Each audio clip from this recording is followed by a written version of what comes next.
Hey, Bills Mafia. We know there's only one topic every day. All Bills, all the time. And now Matt Bove and Sal Capaccio are going really deep, talking Bills all year long, because it's always game day in Buffalo.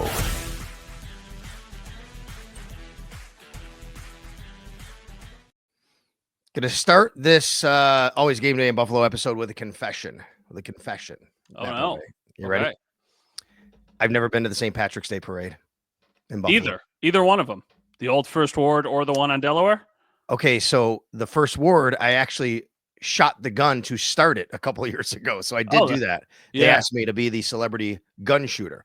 My mom is actually from South Buffalo. She went to South Park High School. So that was a nice tie in there.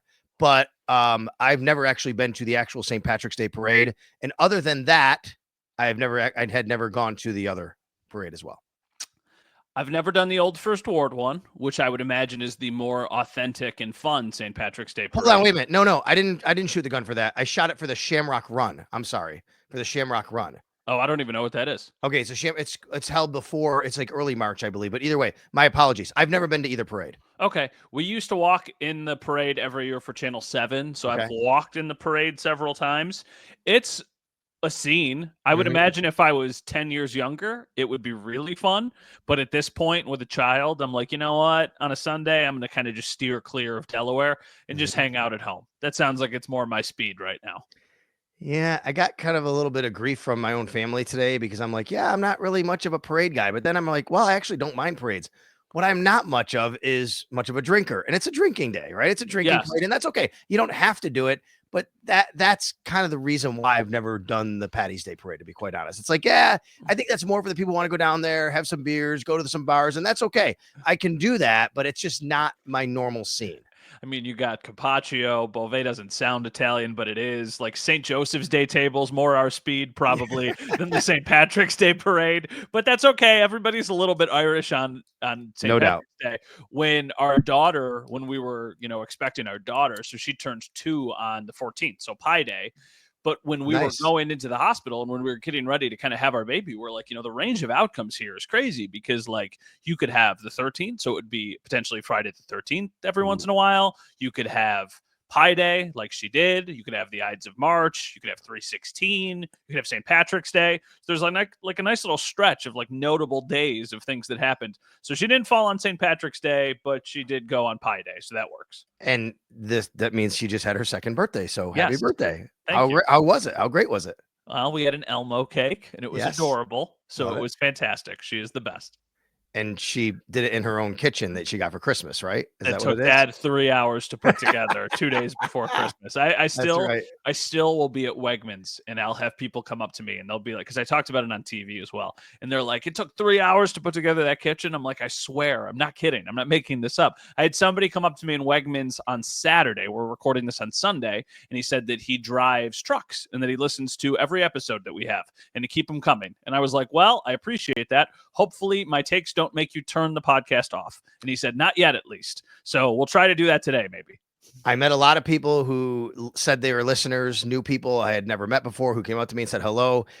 This weekend, Max had a hockey tournament and they wound up winning the tournament. It was at both Holiday Twin Rinks and Leisure Rinks, but a lot of teams from Rochester, Canandaigua, that area. It was great. A lot of people came up to me and said, hey, you're Sal. Love listening to the podcast with you and Matt. So thank you very much. And of course, the team named the Buffalo Shamrocks wound up winning the tournament at the Pee Wee level. So we're very happy about that. Had to win St. Patrick's Day weekend, the Shamrocks, no doubt. So it was really cool. All right. Well, we're coming at you on a Monday here. It's Monday. I'm sorry, on a Sunday, on a Sunday evening. You might be not listening to this till Monday, but let's rewind to Friday because a big bombshell was dropped by Buffalo Bills general manager Brandon Beane. Now, were you down there? I couldn't make it to the media room. No, I took the day off for my daughter's birthday, but I was listening live on a walk. Yep. So we had streamed it and I'm sitting there and I'm listening. I'm like, there's no way he's saying this right now. This is crazy. Well, let's go into what he said. I was doing the same thing. We were actually at a hockey practice and I had off Friday afternoon as well. And what he said was, first thing he said, let's just get this out of the way. Brandon Beane revealed that Will Greenberg is the new strength and conditioning coach for the Buffalo Bills.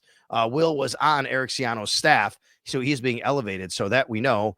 And I mean, he revealed it, so it's out there. I don't think the team has officially announced it, but Brandon Beane said it. So Will Greenberg is the new strength and conditioning coach. So then I'm listening to that, and then all of a sudden I hear about Michael Hoecht having a 6-game PED suspension. And oh yeah, Larry Ogunjobi also having a 6-game PED suspension. Oh my gosh. I mean, to two guys, the Bills signed, two new defenders, Michael Hoecht and Larry Ogunjobi, out 6 games. And then there's the question of, well, how did this happen? How did you know? When did you know? How did you not know to Brandon Beane? So why don't you walk everybody through the timeline as we know it, Matt, for both these players? So the way that I interpret it from listening to Brandon Beane talk, I think this is going to be one of those things that we might never know the full answer on, because it feels like there's a lot of stuff. There's a lot of holes in the story, really, from every side.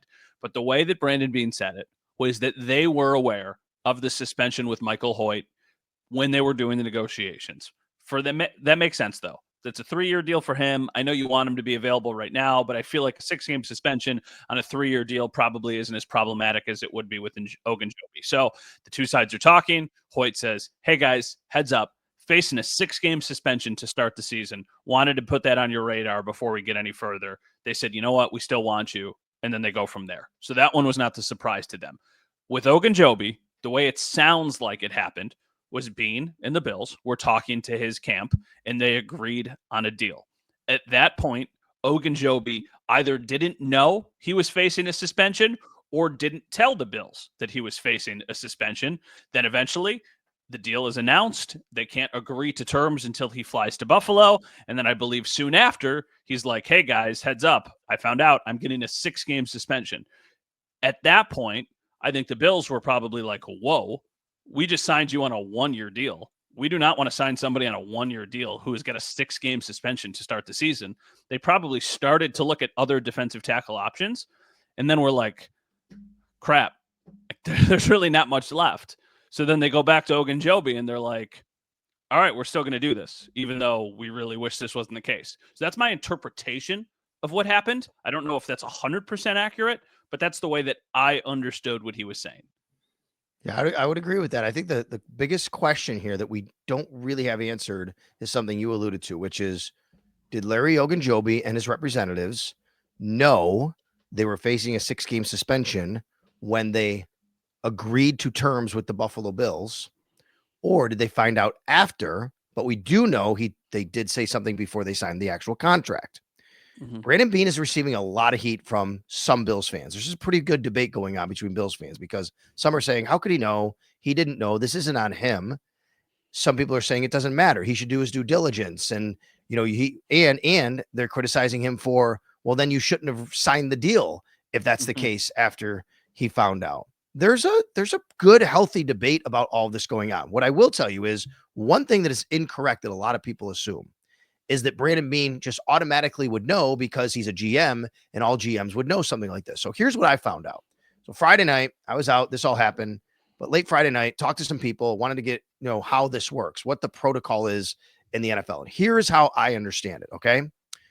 There is no required disclosure to the rest of the leagues, the teams, the GMs, whoever, for any player facing discipline for a positive PED test. This is also for substance abuse, but either way. No database. There's nothing like that. There's nothing like this big database that just shows up. Hey, everybody, this guy's on the list. This guy's on the list.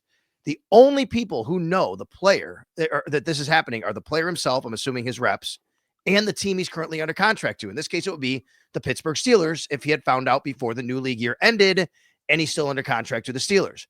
If that player becomes a free agent, essentially, Matt, it's on the player and the rep to tell the teams that he's negotiating with that this is happening, like Michael Hoecht did.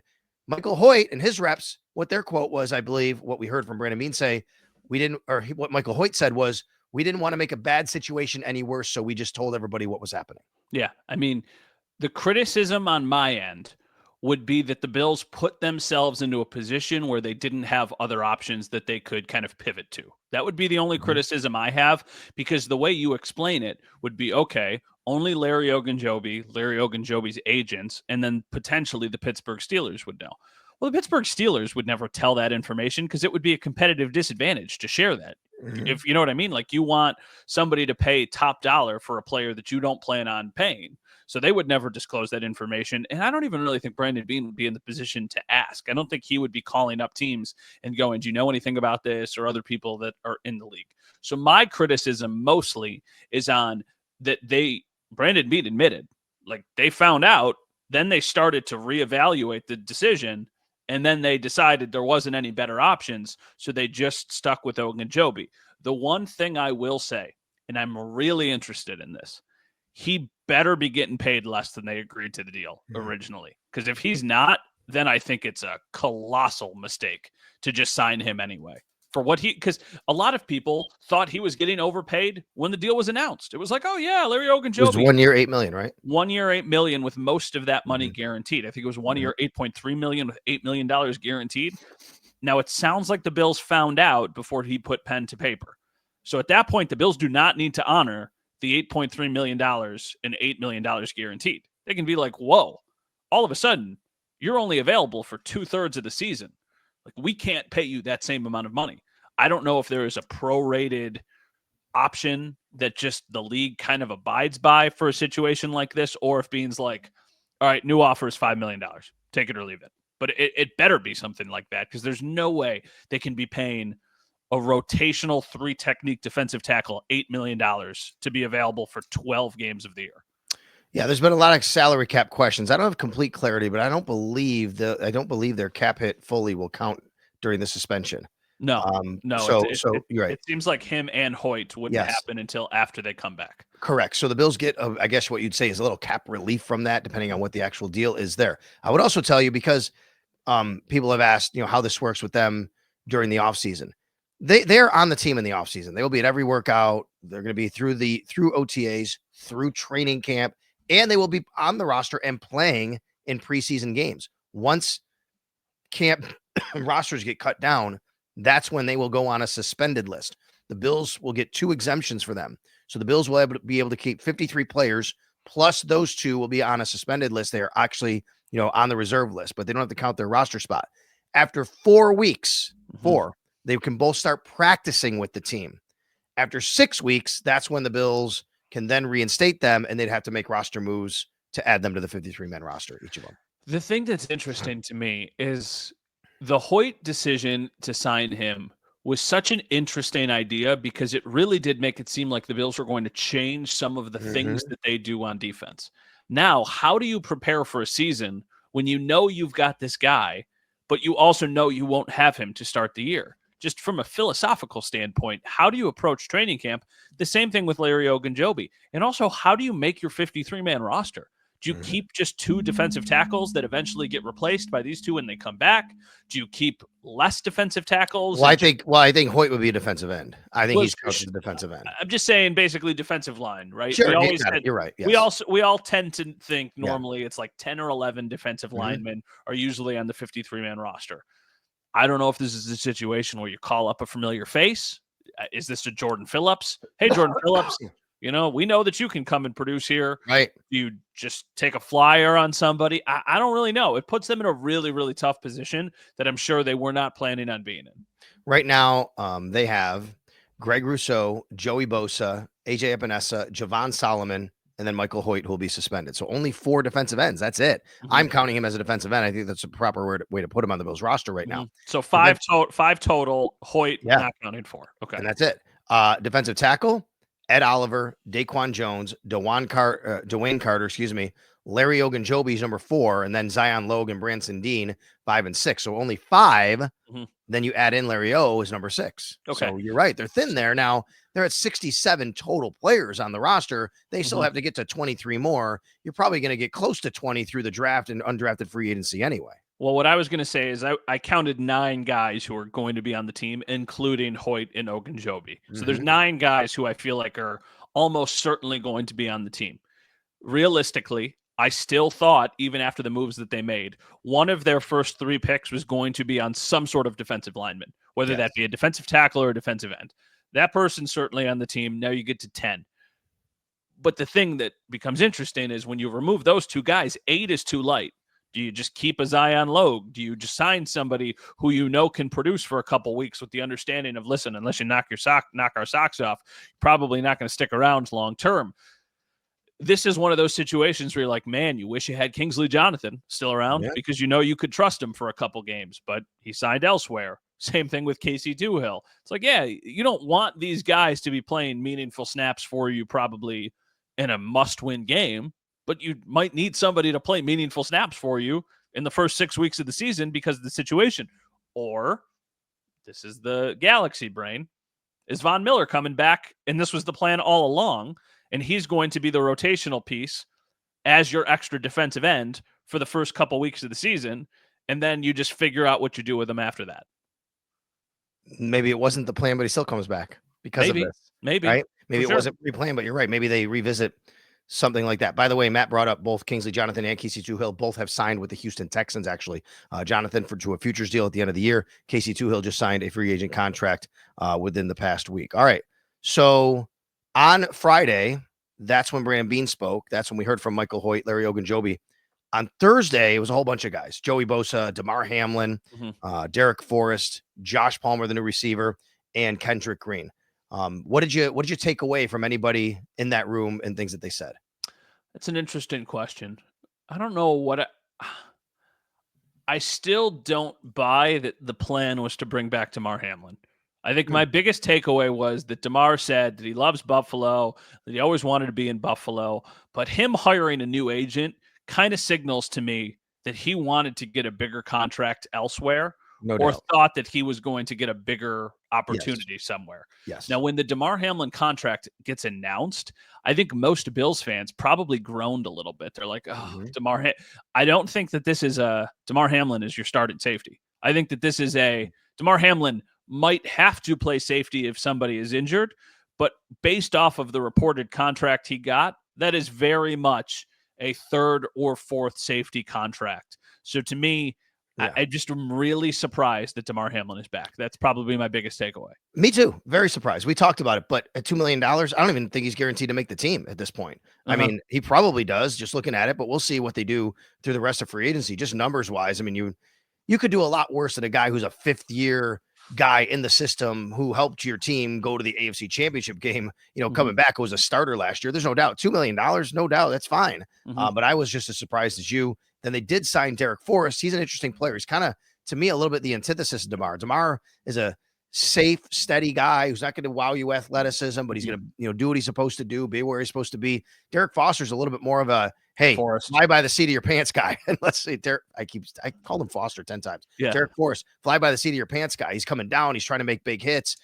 He can make a big play. He can also get, he's a little risk reward when it comes to safety. For me, Joey Bosa really talking about going back. He went back to his Ohio State days to talk about what it was like at Ohio State, a football town with a football culture. I want to win. I'm old now. I want to win. That's all that's left in my life. My football life is to win. And that's what he wants to do. And he just kept talking about football town and football culture. And, that's what you do here. It's football. It's all about football and getting in the weight room with the new trainers, the new training staff, the new weight staff, and, developing relationships with them to stay healthy. And they're going to have a plan for him to stay healthy because that's been the knock. He has only played, 24, I think it is 28 games, something like that over the last 3 years, did the math, but that's really what the knock is. And I wouldn't be surprised, Matt, if by keeping him healthy, one of the ways is you have a lot of load management, but now with this news of Michael Hoecht, that's going to be a little bit different.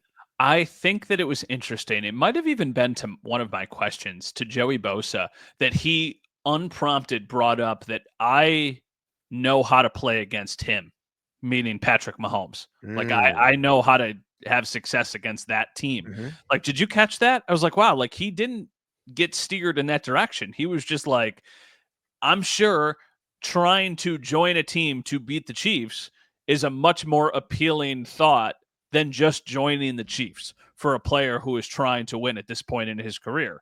And obviously he's got a lot of familiarity in that division. He understands that Patrick Mahomes has kind of run the league for the last several years. And for the Bills, if they're going to get to where they are trying to go, chances are at some point the Chiefs will be standing in their way. And I think he knows, like, okay, those are the games that you brought me here to make an impact. So I appreciated the self-awareness and not shying away from knowing that the Chiefs are still the team that the Bills are chasing and trying to beat. On WGR on the Extra Point Show, I had a Chargers reporter. His name is Fernando Ramirez, who came on to talk about Joey Bosa. And he said he's got a very dry sense of humor. He's great to talk to, but he's very dry sense of humor. He totally did. Very monotone, the way he talked. It's kind of funny, some of the things he said. But it was interesting to get to know Joey on that level. And again, the things that he said about coming to Buffalo. And like you said, being familiar with, taking on and playing against the Kansas City Chiefs. Well, we did hear from Damar Hamlin. And at the end of Damar, he was he talked about Dane Jackson, his buddy from Pitt. They've been very close. They've known each other for quite a while. And I was going to ask DeMar before he hopped off the podium. I should have done it too. I know. I'm kicking myself for not doing it. Me too. I was going to ask him, as you probably are thinking too. Well, do you think Dane might sign back here? Is there any word on Dane coming back here? We didn't do that. He left the podium. I felt kind of weird asking him a question like that. I'm to speak for Dane. You put him in a weird position like that. So that's part of the reason I didn't. But at the same time, he had gone a while. He had left. You, however, in the media room did say to the rest of the media, rank these guys in order of chances they would return to Buffalo. And you said Dane Jackson, Rasul Douglas. Who was your third one? Tre'Davious White. Tre'Davious White. I said Rasul, then Dane, then Trey. You had Dane number one, right? I believe you did. I had Dane number one. And you were right about that. Does not surprise me, but you were all over it that this was going to happen. Well, I said before that, we were talking about betting odds, and I said right now it's minus 250 that Dane Jackson is on the Bills, which is nuts. I thought you were nuts at minus 250. Where you know what I mean? I know. Like, I don't want to say where else was he going to go because that's an insult to the player. I'm sure he had suitors out there. The most success he had in his career was in Buffalo, and it did enough to get him a nice contract with the Panthers, even though after one season it did not work out. If you've had success here, you know everybody in the building. The guy who you were super close with, Bobby Babich, is now the defensive coordinator. And oh, by the way, there is a glaring hole at the second starting cornerback job. Makes sense. He would be nuts to not come back here if there was an opportunity. So okay, well, let me ask you this, though. What about from the Bills side of it? That's because the fans, there's a segment of fans that are really criticizing the Bills for bringing back Dane Jackson. Oh, he's not very good. He's mid. This is all we do is get back guys we know. I mean, from their side of it, everything you just said makes sense as well to me, which is you have a glaring hole. You have a guy who's been here. He's had success. He knows the team. He knows the system. He's not going to cost you a lot of money. Why not do it? How about this? This is a take. I'm not trying to be nuts here. If Dane Jackson was their backup cornerback this year, they would have beat the Chiefs in the AFC Championship game. Wow. I don't think that's a hot take. I think it's very possible. They got destroyed because the Chiefs just targeted Kyrie Elam for like the entire second quarter, third quarter. They were just like, okay, we're going to go after Kyrie Elam, and they had a ton of success, and the Bills couldn't stop them. They made some timely stops there, and I'm not putting it all on Kyrie Elam. There's a lot of layers to this. Dane Jackson is a serviceable backup. Serviceable backups' jobs are to, if they have to go into the game, be okay. Don't get destroyed. And I feel like that's what Dane Jackson will do. I do not think Dane Jackson is coming back to the Bills to be their second corner. I think he is coming back to the Bills to be their third or fourth corner that they know they can trust if something happens to Christian Benford or whoever is playing in front of him. Yeah, I mean, serviceable backup who started 28 games for the Buffalo Bills over 4 seasons. He's also only 28 years old, literally just turned 28. Like, this is a player who is still young enough to be able to play. And, it's not like Rasul Douglas is 31 this year. And I don't want to necessarily compare him, but obviously when you're thinking about who you could bring back and who's on the radar there, it totally makes sense. Yeah, I agree with that. I see nothing wrong, again, with bringing back guys signing guys who know your system, who've helped you have success. And as you just said, which is interesting, basically kind of better than the guy that left, because Matt, that's the other thing that happened. Kyrie Elam, last time we talked, I don't think we've talked about this since the last time we were on. Kyrie Elam gets traded to the Dallas Cowboys. It happened that day, actually. That day we were on, right where we had the podcast that day. But it's a good point you make, which is you're actually upgrading. Someone said, is this really an upgrade? It is over Kyrie Elam, I would say yes. Yes, absolutely. I think of Dane Jackson in a lot of ways almost like Damar Hamlin, where because there's familiarity, a lot of the fan base groans and go, why can't we do better? In the role that you're asking these guys to do, I don't know how you do better in a salary cap era when you're paying your quarterback $1 bajillion and there's other players on the team that make really good money. You can't have 5 elite corners in your room. That's just not the way it works. You want to have a couple of them who are really good because they play every play, and then you want to have a couple of them that are reliable and serviceable behind them. And I think that's what Dane Jackson is. I think that with Dane Jackson, you're getting a player whose floor is like in the middle, but his ceiling isn't much further from there. Right. But that's okay. That's okay as a backup. That's what I want. Like Rasul Douglas has a high ceiling, but he's got also a pretty low floor based off. Same with Kyrie Elam. Just exactly based off of just the ways that they play the position. Context clues matter. The Bills do this all the time. Dane Jackson, Another instance where he just keeps coming back. Levi Wallace just kept coming back. What was that other guy who was EJ Gaines? Just kept on coming back. Like with veteran corners who know their system, who are just incredibly vanilla, they just keep coming back. No, it's a good point. And I'm thinking of who's the Josh Norman came back a couple times. Norman. He came to Buffalo, then he came back to Buffalo, and everybody's like, wow, I can't believe they brought that guy back. I know. A couple of years ago.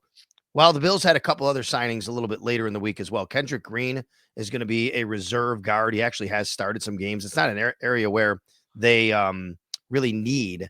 But the other one is Laviska Shenault. You see there on your screen, their ins and outs. Let's take stock of all this. I want to talk about Laviska Shenault. Let's take a look at this in totality, Matt. The in versus the out. I'm counting Von Miller as an out because they released him. And then we know Mac Hollins is somewhere else. We know Kyrie Elam is somewhere else. We know Sam Martin's somewhere else. The other unsigned UFAs, yes, Von Miller's unsigned, but I put him on the out because they released him. The other guys there are all still unsigned. They haven't gone anywhere else. But how do you take total stock in the column on the left versus the column in the middle? Can we talk about one thing? I think this was pointed out by somebody on Twitter. Might have been Greg from Cover One. I think Quentin Morris is on the Bills roster right now. I think he is not. He is not. I think he is an unrestricted free agent. I know this. Okay. All right. I'm glad they did not tender him, which made him a UFA. I understand that. That has been since. I feel like I saw something on Twitter. Like they signed him? Yeah, and that just hasn't been announced yet. Okay. Well, okay. If that I haven't seen any sort of announcement or even report about it. It wouldn't be a shock if that's ultimately the way it plays out. I'm sorry, that's just a little sidebar thing. The question you asked was, what do I think about the guys on the left, the guys who are coming back? The guys on the. I'm talking about the new overall transactions, the adds versus the subtractions. What do you think is the left versus the middle? I think that they're a much better football team than they were a week and a half ago. I feel like they lost some players that I'm sure people would want to have back. Mac Hollins is at the top of that list. People loved Mac Hollins, but they brought in somebody who I think is going to be better than Mac Hollins, and Josh Palmer. They brought in Joey Bosa, who I understand the injury concerns. I think he's going to be better than what Von Miller was in his career. I understand the suspension concerns with Michael Hoecht and Larry Ogunjobi, but I think that those will be players that contribute. And like we just talked about, I think Dane Jackson is a more reliable player than Kyrie Elam. I think across the board, they are a better football team right now. Well, Laviska Shenault is another guy on this list, and he is a guy who has primarily been a kick returner and a wide receiver, not a punt returner. And a lot of people wondering, well, why are they going to sign this guy when they have Brandon Codrington? Matt, I will tell you, from being at the combine and talking with people, there's a very real chance that the touchbacks are going to go to the 35. And if that happens, from the people I've talked to, teams are going to want to have an option. They're going to want to have guys returning kicks. The Bills will have two guys then, Brandon Codrington, Laviska Shenault. That's, to me, a big reason why you might sign Laviska Shenault, which is, okay, we have Brandon Codrington. He's our punt returner. We need someone else back there to return kicks as well, not just Ty Johnson, who can do it. And, oh, by the way, he did have 2 years of over 600 yards his first 2 years in the league, and then nothing really after that at wide receiver. He's pretty much been a bust as a wide receiver throughout his career, but maybe there's an opportunity to have a depth guy, something goes wrong. And I would say roster flexibility. If you have him as a wide receiver, but also as your kick returner, somebody twists an ankle early in the game, at least he can step in at wide receiver. Yeah, to me, it's the guy that we're going to talk about this summer, and who knows what it turns into. Every single year, there is this guy. It's been Tavon Austin. It's been Andy Isabella. It's been Chase Claypool. You know what I mean? I'm not saying specifically with just their special teams role, but every year there is like a new flashy potential depth option for the Bills.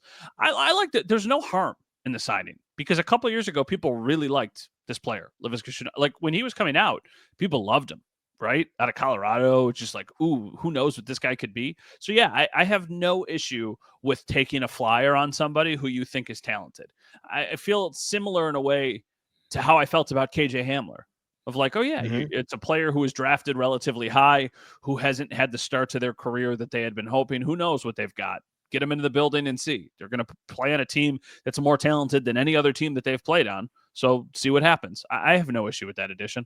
No, exactly. Again, this comes down to when there's a signing, if it's not an all-pro and a big splash and the guy cost us all this money that everybody else wanted, a lot of fans have this overreaction of, well, not getting better, just doing the same old. Look around the league, folks. That's what everybody does. If you don't sign If you don't sign LaVisca Chenault, you're signing another guy just like him. If you don't sign Kendrick Green, you're signing another guy just like him. How about this? If you don't sign Dane Jackson, you're signing another guy just like him. I mean, that's really what it comes down to. Every team is going through this right now. That's why, as I always say, let's keep in mind you bring 90 guys to training camp. So we'll see where it goes. But for those of you wondering why they would sign LaVisca Chenault, I actually do believe that the kickoffs and possibly the touchback going to the 35-yard line is part of the reason why this would happen. Some have theorized adding that to maybe James Cook's situation, and maybe you don't want Ty Johnson returning kicks. I think that's going a little too far down the rabbit hole right now. Yeah, I agree. I don't think that there needs to be that far down the rabbit hole. The one thing I will say is just kind of an overarching theme with the free agency, the start of free agency. I would imagine at this point the Bills are probably done with the notable big splash free agents. They could still do something. They could do something at second corner. They could do something later in the summer like they did with Leonard Floyd. I would say, though, the majority of the, quote, big moves are done, and that would be Joey Bosa and Josh Palmer.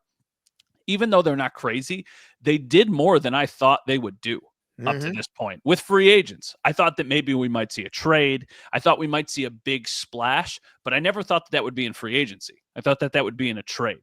So to go and get a player like Joey Bosa, to go and get a player like Joshua Palmer, those are more notable free agent moves than I thought they would do. I thought that this team would get better by a trade, not that this team would get better by free agency.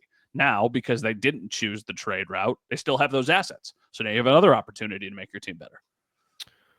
Matt, you and Terrell Bernard have something in common. Do you know that? No, I don't know what it is. Well, you're gonna very soon. You're both gonna be girl dads. He's gonna be a girl dad. Oh, okay. And you're a girl dad. Yeah. So that's cool. But anyway, that's the only thing you really have in common, to be quite honest with you. My game-changing ability to, read defenses and just, make splash plays when needed. He's also changing his number to 8. You like it? Terrell Bernard changing his number to 8. I don't love it. I do not like linebackers wearing single digits or defenders. I don't like defenders wearing single digits. I don't like it at all. I don't like it because he became a pretty popular player, and I'm sure a lot of people have his jersey with 43. I don't know how that works because it's been a long time since I purchased a jersey. If you can just exchange it, then I don't think it's that big of a deal. But if you can't exchange it, that kind of stinks, It's going to be a collector's item one day. I was thinking about it, though. There's been a lot of players, not a lot, but there's been some notable players on the Bills who have changed their numbers, like in the middle of their careers in Buffalo. Well, blame the NFL recently for allowing defenders to wear single digits, and before that, allowing like wide receivers to do it. You know what I mean? Like they've changed this rule. The Kansas City Chiefs proposed this rule a few years ago because all the numbers that were kind of getting used up and all the guys that play different spots, but they said, hey, let defenders wear whatever they want. And now all of a sudden you're getting, and then 0 became a thing a couple of years ago with a lot of guys. That was never something. I agree. I don't like it. In the NHL, I do know, I don't know if this is the NFL. In the NHL, if you change your jersey number, you have to compensate the retailers basically for all of the jerseys with your old numbers. That's what I did hear about the NHL. Yes. It's probably something similar in the NFL. Okay. And it probably comes with some sort of, I don't want to say punishment because that's the wrong word, right? But penalty to do it. We should ask Taryn because Taryn did it. Yeah, that's right. Taron Johnson. Yeah, he became number 7, obviously. Okay. Unless you have anything else, we need to get to a little March Madness Buffalo Bills style. No, there's one thing. Okay. Stefon Diggs. Oh, yeah.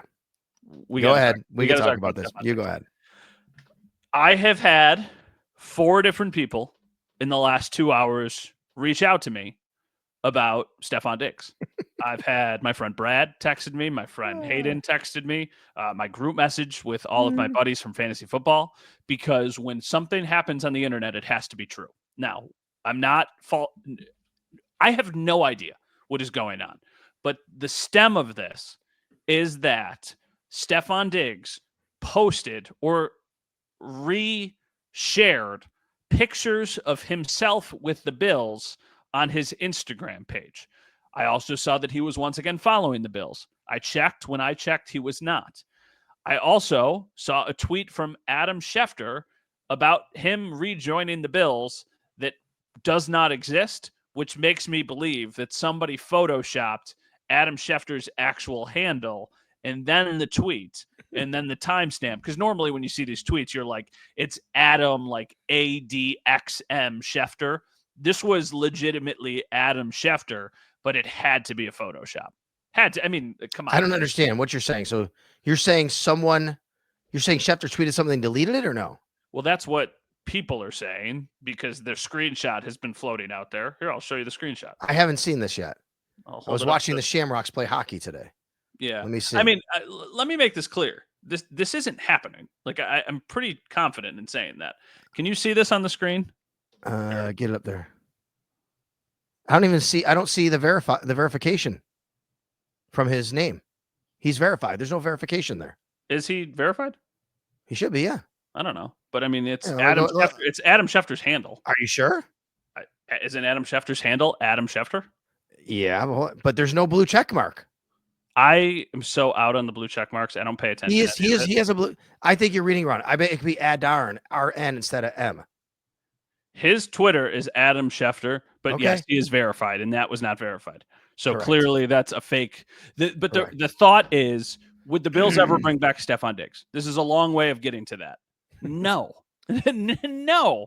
The Bills would not bring back Stefon Diggs. I don't think there's any chance that it happens. So stunned. I don't think either side wants that to happen. I'd be stunned. Be amazing, though. Oh my God. It would be incredible. It's just not going to happen. I just don't think that there's a world where they want to bring back Stefon Diggs. I mean, for you guys, for me and you, it's so funny. Like your friends are texting you about Stefon Diggs and Adam Schefter tweets. This is how we know the generational gap. My friends are just like, oh my God, there's no way, because I didn't get one text about that. The last text I got in my group message was about a story about Tom Draper, the old Sabres goalie from many, many years ago, because there was a funny story between us. And this was from like the 1980s and 90s. So your friends and my friends are way different on way different wavelengths on this. Well, I would say my generation is just much more online. I don't say that as a compliment either. Just much more online. But I don't think Stefon Diggs is coming back. I think Stefon Diggs is going to probably go sign a 1-year deal with the Dallas Cowboys, right? Oh, yeah. I think Dallas is still the most likely place, only because that's where his brother is, and I think they always wanted to play together. I've always said that. I mean, at this point, it doesn't feel like Houston, but I guess I wouldn't be surprised if we went back to Houston. They've made some other moves, though, Houston. Yep, I know exactly. Tank Dell is gone for likely the entire year. Nico Collins, Christian Kirk, is he really going to go back and be, one of those? They tried to trade for Debo. They did try and trade for Debo. And then but they didn't, so they got Christian Kirk instead. It's not a dark horse because everybody's going there. The Patriots would make sense for Diggs. Like, they do need somebody. Matt Collins is their arguably top wide receiver right now. Yeah, they need to get somebody for Drake May. They'll probably do it in the draft. They have great draft capital. But, that would be, he certainly would love to play against the Bills twice. A few years ago, I did a Buffalo Bills March Madness bracket, and it was a really big hit, and I wish I've done it again, but it's a lot of hard work. And what I did was I put together the top 16 plays of the Bills over the year, and it was great. It was actually the year of Taron Johnson's pick six against the Ravens, clearly the winner. It was kind of easy, right? We knew that. So our producer here on It's Always Game Day in Buffalo, Mike Robier, said we should do something. And that was one of the things we thought about. But I think that's a little bit, we probably would have to go a little bit too deep on that to go find some, debate them. It's a whole episode. What I said was, let's do this. And you were open to it. So we're going to do this. The Bills have 8 road trips next year, 8 teams that they're going to be visiting. I said, let's do a little bracket style 1 through 8 and get the best away game / road trip. Now, the way to do the bracket, I thought, well, do we put 2 AFC East teams against each other and then the other one against another AFC team? But all I did was, Matt, I went to my wife, Yana, and I said, Yana, rank these teams. You are the chairwoman of this tournament. Rank these road trips in order that you would want to go. And she ranked them 1 through 8. And that's how we got the seeds. And she said in one of them, she said Atlanta she put as a higher seed because there's a direct flight to Atlanta when there's not to a lot of other places. I said, okay, you can have whatever reason you want. That's a great point. That's a great point. That's a selling point for a lot of people. 100%. Cheap and easy to get to Atlanta. Cool stadium. So let's start this out. Mike Robier, why don't you throw up our first we have 4 matchups here in the, I guess we'd call the quarterfinals here. 1 through Make sure you announce them for the audio listeners too. Okay, here we go. This is the first one we're doing. All right. Okay. Let's go. Usually we start with the number 1. Can we go with the number 1 seed first? Can we do that or not? Okay, number 1. Here we go. Number 1, the Houston Texans against the New York, New Jersey Jets is the 8th seed. 1 versus 8 is Houston against New York / New Jersey. I'm so not on Houston as the number 1 seed. I think Houston would be my 7 or 8 seed, legitimately. Now, there are things that I like about Houston, but there are more that I don't like. Now, this is once again from covering a game standpoint. This is not from or going to a game. Houston's, I'm sure, a fantastic city. They've got some fantastic restaurants. My reasoning for not having Houston high is that it's not easy to get to. It's not cheap to get to. The stadium is just whatever. And the game itself is just whatever. Houston against Buffalo, it's like, don't really. It's last year it was fantastic because of Stefon Diggs. Doesn't have nearly as much juice this time around.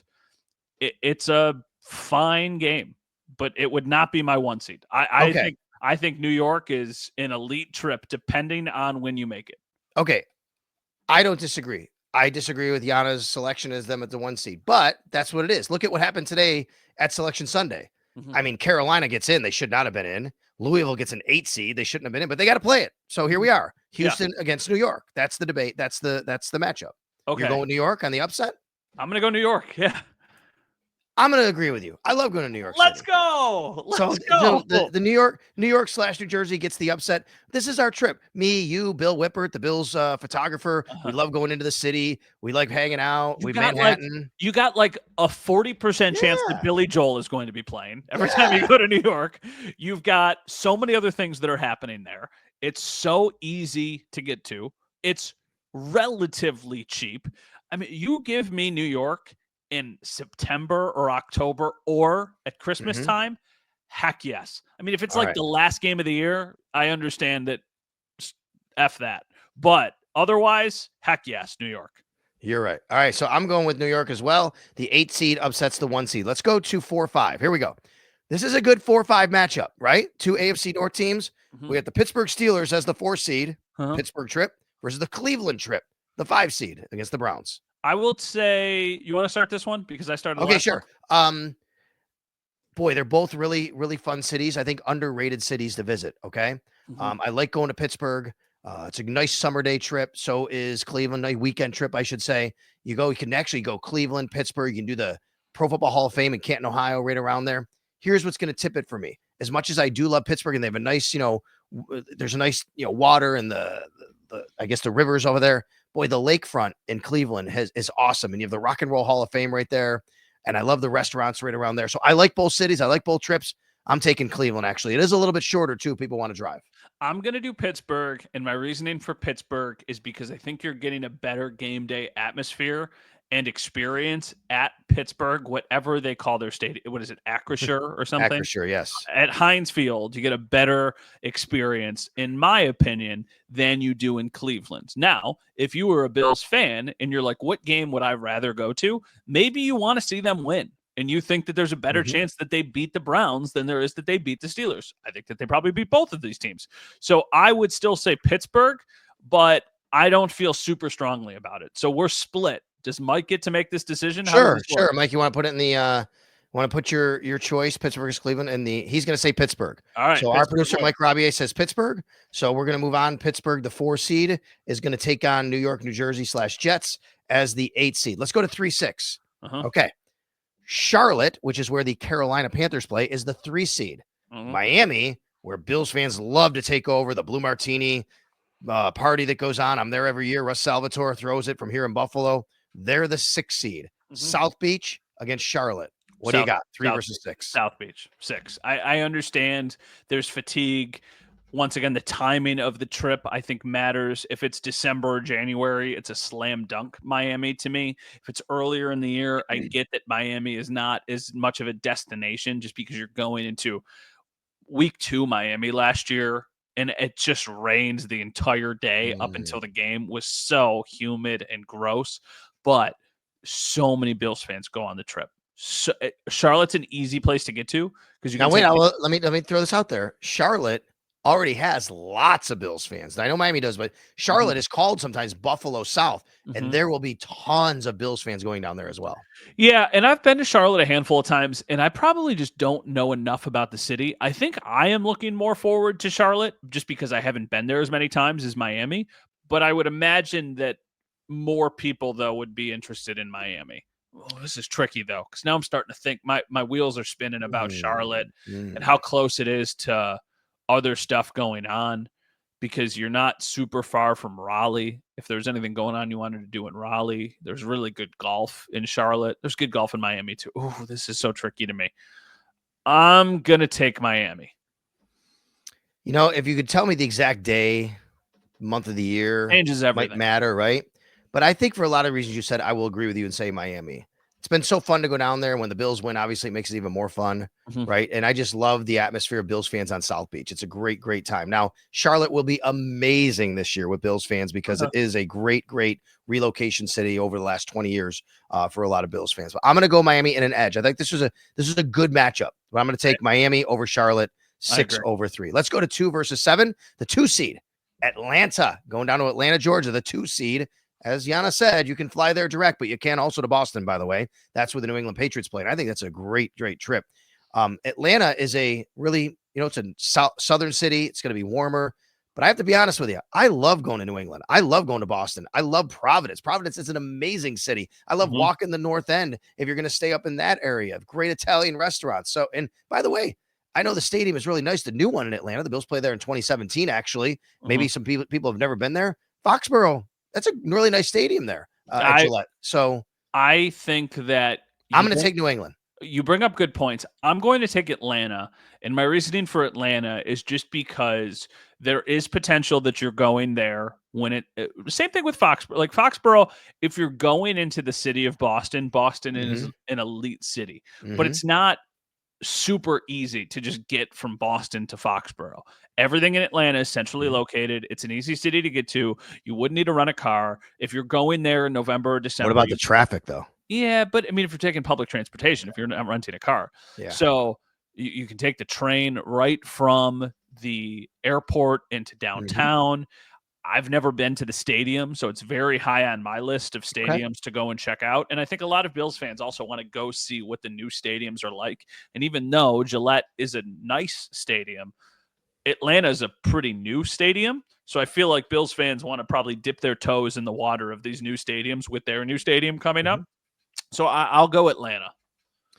Mike says Atlanta because he already knows New England too well. He's from that area. I'm fine with choosing Atlanta, but I do like New England a lot. I think it's a really great trip every year. And I will tell you also, that's changed over the years because the Bills now dominate in New England pretty much. I know they lost in week 18 this year, but as opposed to years past when it was always going there and watching Brady and listening to those spoiled fans, it's been a lot different this year, and hearing their fans and knowing their fans and Bills taking them over and winning the game. And then you had the billboard for a couple of years out there in New England. All right.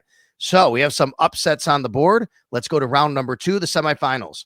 The number 8 seed, New York/New Jersey, the Jets, takes on the number 4 seed in Pittsburgh. I think we're both going to say the same thing here because of our affinity for going to New York City and visiting, right? Would you entertain Pittsburgh over New York here or no? I mean, there is something very convenient about being able to hop in the car and drive. Do we at all take the Ireland account into this? I don't think so. If we knew Ireland, it would be on the list here. If we knew Ireland, it would be number 1. Probably, but also Pittsburgh would likely be the Ireland game. So that almost feels like that could get the little asterisks of like Pittsburgh or Ireland. Because if that was the case, we would both pick Pittsburgh. But not knowing that, I'll take New York. Okay, we have number 6, Miami, taking on number 2, Atlanta. Really, this is interesting. The 2 furthest south teams the Bills play. You brought up some great points about Atlanta. I do like going to Miami, but now that you've kind of talked me into Atlanta. I'm going to go with Atlanta here over Miami because of a lot of the things that you said about the new stadium. And I was there in 2017 for the first game there, but Atlanta could be a really nice city. It's a city the Bills only go once every 8 years, so why not? I'm going to go with Atlanta. Yeah, I like Atlanta, and then there's some untapped possibilities. Same thing with Miami, too, but you could potentially get a Hawks game if you're there. You could potentially get a Braves playoff game, depending on when the season is, and I'm sure a lot of people would want to go see that team. You get all these things in Miami, too. Miami is just such a hard city to navigate. It's a fantastic place, but, it's not like the stadium is right by the airport. It's a kind of pain in the butt to get around. And it's just, there's so much traffic and the airports are not super friendly, like travel friendly. The Miami airport is a nightmare. Fort Lauderdale is great, but the Miami airport's a nightmare. So once again, a lot of it depends on when these games are played, but I'm going to take Atlanta. I am more excited about Atlanta this year than I am about Miami. Are you more excited about Atlanta than you are about a trip to New York City / New Jersey? Yes, I am. Oh, I am. This is where I you're think we going might. ATL. I think that Atlanta is the trip that I am the most excited about. Can you see over my shoulder there the like brown sign? Sure, yes. It's not easy to see, but my Yes. wife got me that for Christmas. It's all the stadiums in the NFL, and you can see the Oh, ones where there's not logos. Those are the ones I haven't been to. So there's only 6, I okay. believe, left that I haven't been Ooh, to, and Atlanta is one of them. okay, what are the 6 you have not been to? I have only not been to 3. I have not been to Atlanta. I have not been to Lambeau.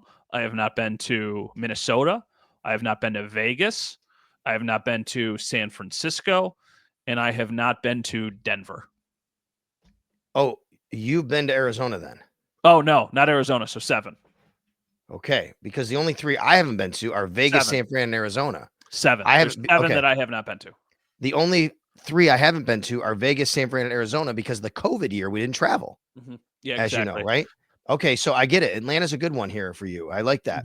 I have no problem putting Atlanta number 1. I do love New York City, but I also it's not that far away. I can go a lot. I'm not going to go to Atlanta a lot. That's why. That's another reason. So as much as I love the trip to New York City, I would also tell you that MetLife is not a great place to go watch a game. It's very dull. It's just, it's just there, right? There's tons of Buffalo people in Atlanta too. There's a lot of Buffalo people in Atlanta. So I feel like you'll get a really good atmosphere at that game. Oh yeah, my parents used to live in Marietta. They don't anymore. That's right near there as well. But I'll agree with you here. Let's say Atlanta. We're gonna put Atlanta as the winner of our first annual Buffalo Bills road trip March Madness bracket. One other thing too that I should have talked about this. Yeah. With Atlanta, you have a really good possibility of an awesome college football game the day before, regardless of where it is. That's right. That's and right. Like, as somebody, I have, besides UB, I have never been to a college football game, which is just a baffling thing, but I've never been. Yeah. You have in Atlanta the possibility of obviously Georgia, there's Georgia Tech, but then you also you're not super far from some of those other SEC schools. That would be sick to go see like an SEC football game on Saturday and then go see the Bills on Sunday. That would be awesome. It'd be a really, really cool way to do a trip. All right. Well, you know what? We could at least give Yana a little bit of credit. Her number 2 seed. Well done, Yana. That's good. Right? Her 2 seed wound up winning. She had one up there, but you're right about that. Look, but MetLife, Meadowlands, same thing can be said. A lot of times you can catch a college football game or even another NFL game like there was the last couple of years going on the night before the Bills played there on Monday Night Football. We look forward to the schedule coming out in May. Here's a good question for you about the schedule. We are both schedule geeks, schedule nerds. We love the schedule. I know we're keeping everybody long, but we really appreciate them listening and watching and downloading and subscribing. But thank you. Okay, if Aaron Rodgers were to sign with the Pittsburgh Steelers, would that increase or decrease the Packers being their opponent in Ireland? Decrease. I agree with you. Decrease. Because you're not putting that game in Ireland. No way. I think you're right. And I actually think that might be a reason why we haven't heard anything, because they're waiting for Aaron Rodgers to decide where he's going to go and sign. That's a really interesting point. So Bills fans, if you want to go to Ireland or want the Bills to play in Ireland, you might want Aaron Rodgers to sign with the Steelers because they're not having him play against Pittsburgh at 9:30 in the morning. Excuse me, I'm sorry. Yeah. He's not playing against the Packers at 9:30 in the morning on NFL Network. He's playing against the Packers on Sunday Night Football in week 4. Yep. You know what I mean? Like I completely agree. I would be stunned. We know Mike North well enough now how they think. And I think that's right. Yeah, I think so too. So maybe that is a factor. Where do you think he goes? Boy, it keeps sounding like he wants to go to Minnesota. Yeah, it sounds like he wants to go to Minnesota, but they're not sure if they want him there. So now he's waiting to hear from Minnesota. And then if they don't take him, okay, let's do this. Let's do this, right? Give me the starting quarterbacks for the Vikings, the Giants, and the Steelers right now to start next year. Who do you think? I'll go. Oh, this is brutal. Okay, so you asked me where I think Rodgers goes to the Giants. I think he wants to go to the Vikings, but if you're him and Hall, if you're the Vikings, you can't decide, then just say no. Like you either want him or you don't, right? I think he ends up in Pittsburgh. Okay. I think he ends up in Pittsburgh. All right. I think it's going to be Aaron that- Rodgers with the Giants, Russell Wilson back to Pittsburgh, and the Minnesota Vikings start JJ McCarthy. Okay, I was gonna say JJ McCarthy starts in Minnesota. I was gonna say Aaron Rodgers starts in Pittsburgh, and then the Giants. I have no idea. Right. I have no idea. Oh, Shooter Sanders? I mean, a rookie. Yeah, Cam probably. Ward. Cam Ward. They trade up for Cam Ward. That's been a thought. Well, yeah, a rookie. One of them probably. Okay. Because that could be a What complete. about Cleveland? Kenny Pickett? Who goes there? Russell Wilson. Russell Wilson. He's already been there. So unless he goes back to Pittsburgh, it feels like that makes the most sense. All right. Thanks a lot, everybody, for joining us. We went a little bit longer than normal, with a lot to get to, and there's going to be a lot more to get to here in the coming days and coming weeks with the Buffalo Bills. Don't forget to subscribe. Watch us on YouTube at Sal Sports, and also wherever you pod, Odyssey, Spotify. We thank everybody, and of course, you can throw us a nice review and rating and like and all of that. Who are you rooting for in March Madness? It's a good question. Syracuse didn't make it, obviously. I root for coaches. I root for players. I'm going to root for Nate Oates, because of Alabama and his tie to UB for sure. I really like Creighton and their coach, McDermott. I like, I don't know. Pitino? You're Pitino? Yeah, I might have to root for Pitino. I think I might. St. John's. There would be a time in my life you'd never hear me say I want St. John's to win because of Big East. That's out the window now. Syracuse, right? So yeah, I think that's a team I could root for sure. There are a lot of Western New York connections for the Florida Gators. So just if you were looking for somebody to root for and you don't have a team, their director of basketball, John Sapphire, is a big Bills fan, and he is their director of basketball. Their assistant head coach is Carlin Hartman, who is an all-time great Grand Island athlete. Had him on the radio, actually, last year around this time. Also a huge Bills fan. And then there is a woman who works for their team, used to work for the Bills, is from Buffalo or one of the suburbs, and now I think is in charge of kind of all of their community engagement and fan stuff for basketball and football. And her name is slipping my mind, but there's a lot of weird Florida Gators connections with Western New York. So if you don't hate the Gators, which some people do, maybe that's the team you root for. Hey, as we're recording this right now, halftime, the Damon Wildcats, Division II, the last undefeated team in all of college basketball at any level, are actually leading in the next second round of the Division II tournament. If they win, they'll go to the Sweet 16. And if they win there, Tuesday night at home in Buffalo / Amherst, they go to the Elite Eight, which is basically the way Mike McDonald described it, kind of like the Final Four for the Division I. Yeah, I'm glad you said it because it was going to be the first thing I looked up when we finished recording. Good. Well, they're up by 5 at halftime here. Thanks a lot, everybody. We appreciate you joining us. Thanks a lot to Mike Robbie, our producer.